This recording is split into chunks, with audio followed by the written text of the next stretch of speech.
friends, and welcome to the CUInsight Network podcast. My name is Lauren Culp. I'm the president and CEO at CUInsight.com, and it's my job on this show to have conversations with the thought leaders who support the credit union community. Together, we get to talk about all the issues that affect credit unions and have a discussion on best practices to learn from one another and improve our industry together. My guest on today's show is Emily Leach. She is the VP of Community Accounts for the Mid-Atlantic region at Visa. Emily, thank you so much for being here. I'm thrilled to be here today. Thank you so much for having me. I always like to start out these conversations the same way, which is that most of us did not grow up thinking that we would get to work with credit unions. In fact, I did not even know what a credit union was as a child, probably 18 or 19 before I learned. So what did you want to be growing up? I wanted to be a chef growing up. I'm a big ingredient person. I like a recipe. So for me, that was really an enjoyment for me as a child, was baking specifically and having those measured ingredients, to build a cake or brownies on a weekend. So I absolutely love that. And then fun fact, as I got older and kind of talked with my parents about how they met, my parents actually met at a credit union. So my personal story begins with credit unions. So my dad was an electrician by trade for a local union here in the state of Delaware. My mom worked in the credit union office and did membership paperwork. My dad went in to get a loan into the credit union and met my mom behind the desk. And the connection was there. They hit it off. And 45 years later, they're still married and I'm here. So it's a full circle story and moment for me. And I think part of why it resonates so well that I'm here in the community space and it feels like I'm right at home. It is a credit union love story. So credit unions are like in your blood. So true. What an amazing story. I've not heard that before. So I love that. Me too. It's amazing. So good. Amazing. So then tell me what the journey was like to your current role now as the VP of Community Accounts for the Mid-Atlantic region at Visa.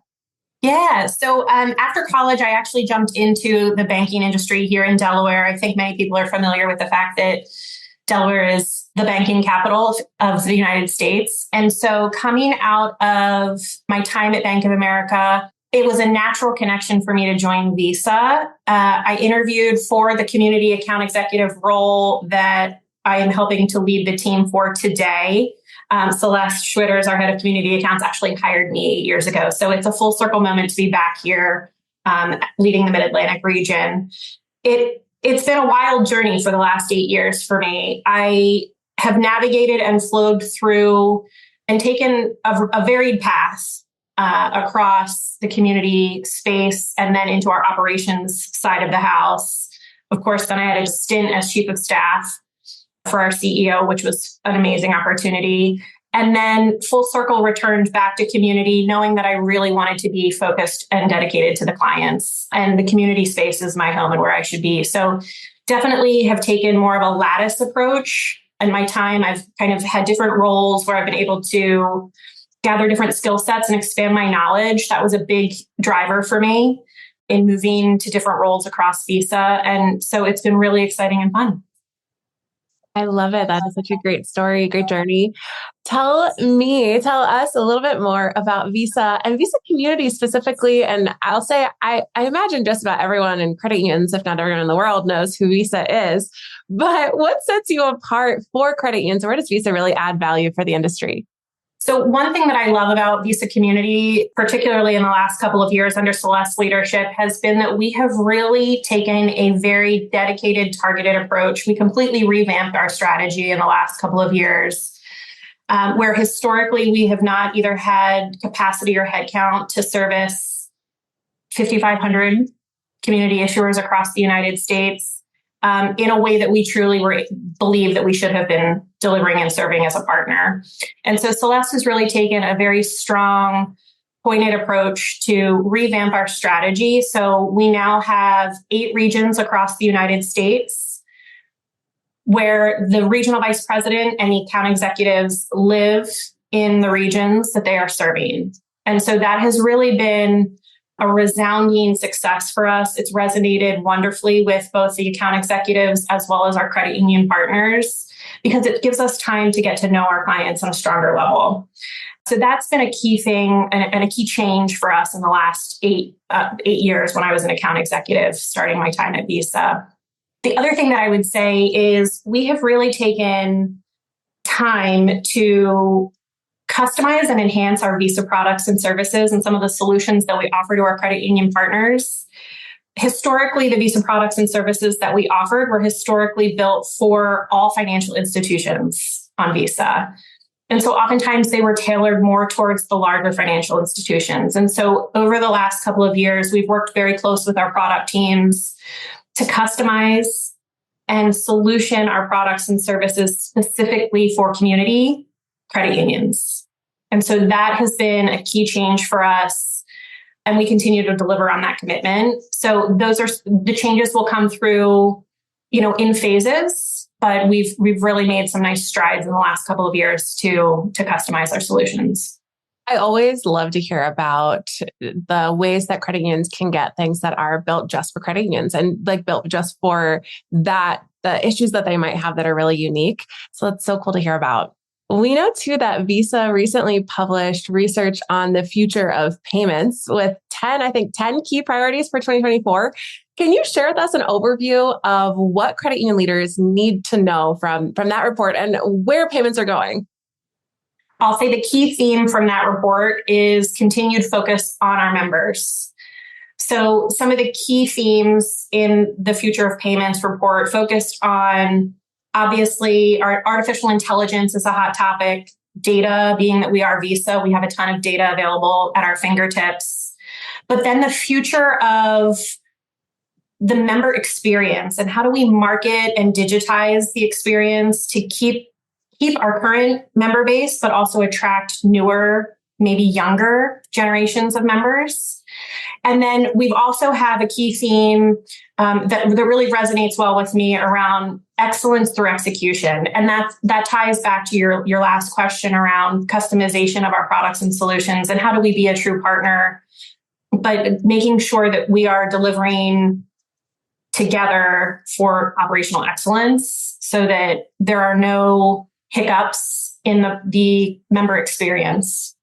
It's so great to hear about some of the key things that credit unions are going to need to be aware of for payments. And another thing I wanted to ask you about too, there is something I've heard about that Visa does that's really exciting.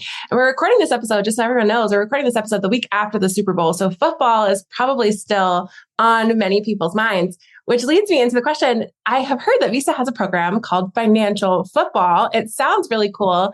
Can you tell me more about it and how it supports financial education?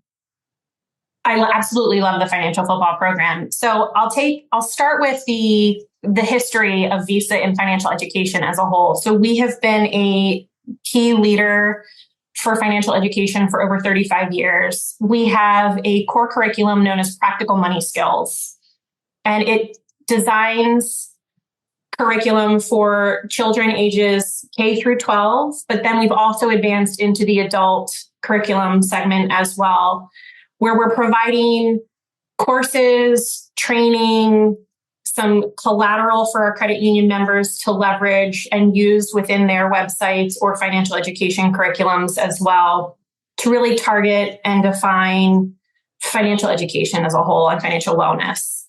The Financial Football program came forward in the last few years with our partnership with the NFL.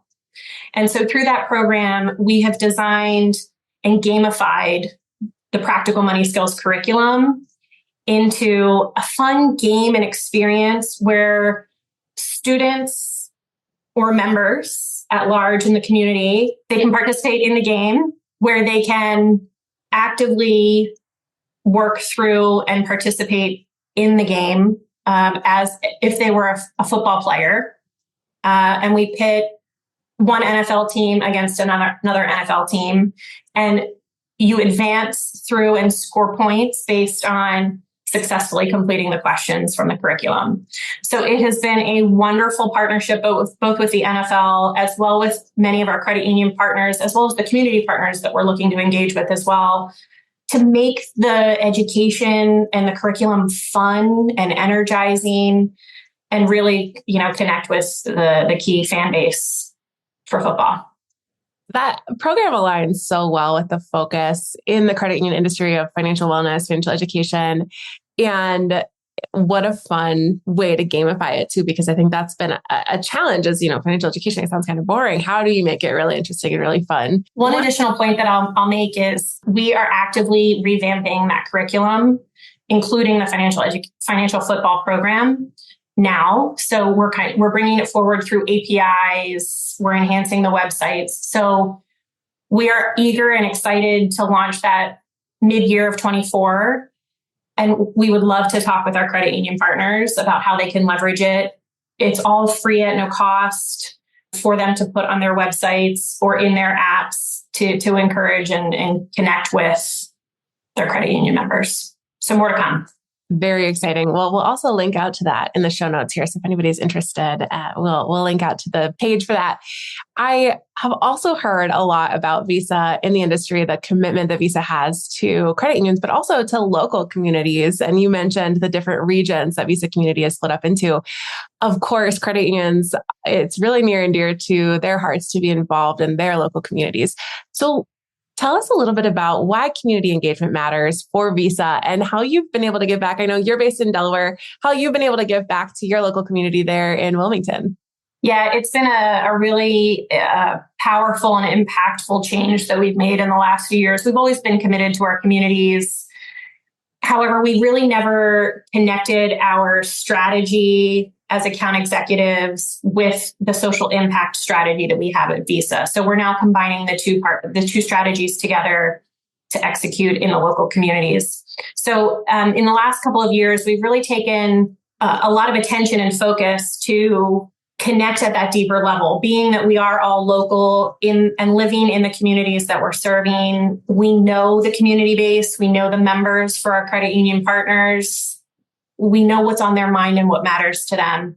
So for me in 23, the area of focus was around brand awareness. Here in Delaware, it makes sense that Visa is here because there are many banks that are headquartered here. However, across the state and across the Mid-Atlantic as well, many of our credit union partners and our community partners did not know that Visa was here locally. We don't have signs in the skyline, and we hadn't actively been out promoting the Visa brand. And so for me in 23, it was really focused around brand awareness that we are here and committed to our credit union partners here in the state of Delaware, but also to the organizations that will help continue the success of credit unions. So we've done a lot to partner with local organizations beyond the brand awareness phase. For example, tying to the financial education question that you just asked, we partnered in 2023 with an organization called Read Aloud Delaware that is focused on improving reading skills for young children. And so we believe that it's the perfect partnership because financial literacy starts with literacy. And so we've been able to weave in and do volunteering and sponsorship for Read Aloud Delaware to continue to advance reading skills in the state of Delaware. But then it's also the natural path into the financial education components that we offer at our local schools. And then we've done some other partnerships as well across the arts community here in the state of Delaware. We're partnering with organizations like Freeman Arts Pavilion that hosts concerts, but also then does arts programs across our local schools and communities. And they're 100% digital organization. So it's been a nice partnership for us to then tie in the payments aspect into the experience that our children and families are having when they visit the Freeman Arts Pavilion for a concert. So those are just a couple of examples of where we've really tried to connect and deliver a true impact in the local community. And then the last comment that I would make is we've really focused in the last couple of years of asking our credit union partners across the regions what matters most to them, what matters most to their members. Are there local organizations that they would like us to donate to, participate, and volunteer with? And so that has been hugely impactful as well. We've been able to marry up our partnership with our credit unions as well. There are so many great ways that aligns with what credit unions are, focused on in terms of giving back to their community. As we look to the future, what is Visa's focus or Visa Community's focus for the road ahead? Where do you go from here? So for me, the regional strategy is really working and the dedicated local support is resonating across the board. So continuing to deliver on that, continuing to make sure that our credit unions know that we are here, we are local, and we're dedicated support for them.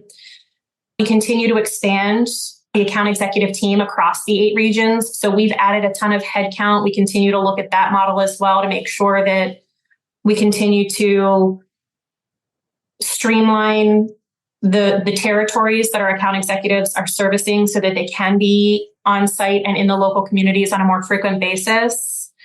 So for us, the future is really just continuing to deliver on that strategy and staying committed to the community segment and enhance and customize the solutions that we're offering. It's been a tremendous change and course of direction for us in the last couple of years that we've continued to see an impact on. So the goal for us is just to remain committed and be here and help accelerate the growth of our credit union programs.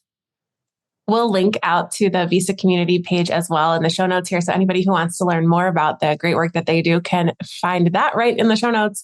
Emily, as we wrap up the show, I always like to have some fun with rapid fire questions to let our listeners get to know you a little better. We'll say the questions are rapid, but your answers don't have to be. So if you're ready, I'll dive in. Let's do it. First question, who is someone in your life that was a great leader and what makes them so great? I always go back to the parents, of course. My dad, for example, has always been a very curious person. He's a voracious reader. But the other key component for him that has been a key driver for my success is that he's always been a risk taker. And so that for me, especially as I advanced through adulthood and really got out of my 20s, I'd say, I got more confident in my ability to take risks and make some moves that have been a huge success for me in my career and also personal growth. So my dad. That is a great answer. All right. If you're going to splurge on something, say that you want to treat yourself, what is something you might invest a little bit in, time or resources? I'm a big skincare junkie and I love a good massage. So self-care is my focus for 2024. So that's where I'm spending my money. That sounds nice. I might jump on that bandwagon. All right. Random question. If you travel for work, which I know most of us do, what is the city that you're the most excited to visit, whether it's for a client visit or going to a conference? So I have 2. I couldn't pick one. I have my cowboy boots packed for the PSCU conference in San Antonio coming up in April. And then I'm really looking forward to a lobster roll for the World Credit Union Council conference in Boston this summer. Those are both amazing events, and I hope to see you there. All right, next question for you. What is a book that you think just everybody should read?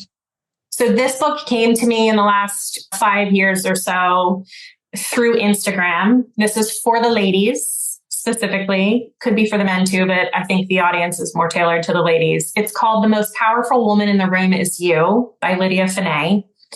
She is an auctioneer for Christie's, and her personal story, but her advice on how she advanced her career at Christie's, but then also she talks about the imposter syndrome and how to maintain success, but also shift gears and switch from that ladder approach to more of a lattice style approach for career development. So her advice within the book is fantastic and very humble, but funny. It's sarcastic. So it's a great opportunity to it was a great moment for me to reevaluate what it means to be in conference rooms or boardrooms, sometimes as the only female in the room, and how to use my voice and find my voice in those moments. I have read that book and I will add a +1. And that is an amazing book. And we're going to link to that here in the show notes as well. All right, Emily, what has been your best hack for creating balance and integration between your work life and what I always call your life? So I have 2 thoughts. My first is I calendar everything. I have to plan both personal and professional. My work life is scheduled down to the minute most weeks. So that is perfect. But I needed to find that balance by integrating in the personal life side of things on my calendar. So I calendar everything, whether it's workouts, times with girlfriends, whatnot. It's on the calendar. And then friendly workout competitions as well as keeping me motivated on the workout side of the house too. I like it. All right. Well, we're going to link to everything we talked about today in the show notes. But my last question for you is, do you have any final thoughts you'd like to share or any final asks of our listeners today? My parting thought is that there are so many great credit unions and community partners across the U.S. that we are eager to engage with. We're here. We're excited to partner. If you do not know your account executive at Visa, if you do not know the Visa team as a whole, we can make those connections for you. But we're here to partner. We're here and we're dedicated not only to the community space, but credit unions as well. So find us, talk to us at conferences. Let's connect. We'll put Emily's contact information in the show notes as well. So if anyone's interested in Visa Community, financial football, all the things we talked about today, that amazing book, they will all be right there in the show notes. Emily, thank you so much for being on the show today. So great to catch up. It's so great to see you. Well, stay well. And thanks to all of our listeners today for tuning into the CUInsight Network podcast. And we will be back again next time.